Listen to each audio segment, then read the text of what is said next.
Our daily Devo today finds us in 2 Kings chapter 13. We haven't heard about Elisha in quite some time. It's chapter 9 where we last read about Elisha. Many years have passed. Scholars say potentially 30 years since we've read about him.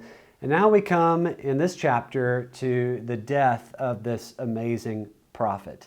But there's one final stand, one final message, one final indication of the greatness of this leader.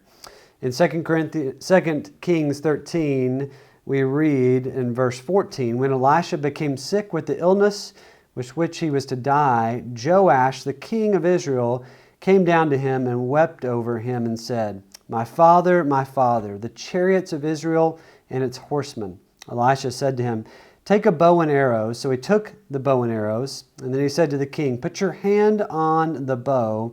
And he put his hand on it. Then Elisha laid his hands on the king's hands. What Elisha is about to do is ask this king of Israel to fire these arrows out the window. They're symbolic of the victory that he's going to give this king over Israel's enemies. And then he's going to ask him to fire some of the bows into the ground. This is all symbolic of what God wishes this king to do. And Elisha is sending this message to him. Here's what I want you to think about today.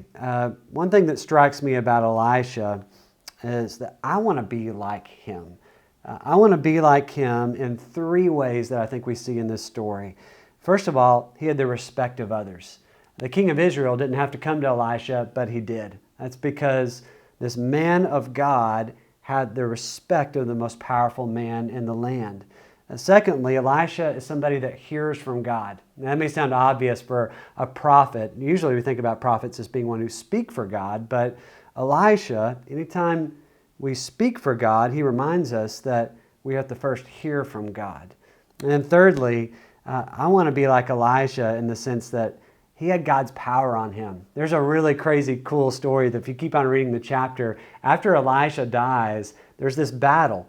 And this guy dies in battle, and he is thrown into Elisha's grave. And when his dead body, touches Elisha, he comes back to life. So Elisha has God's power on him, not only in his life, but even in this story, it reminds us, even in his death.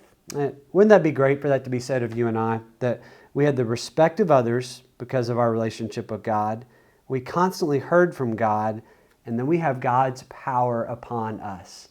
And you can ask God for those things. God, Lord, would you allow me to have the respect of others? God, would you speak to my heart so that I could have words to speak to others about you?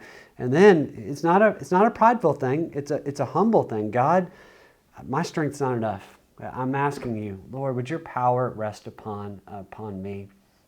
I hope you have a great day. Willowbrook, I'm Jared Allen. I'm the Madison campus pastor. Be blessed today.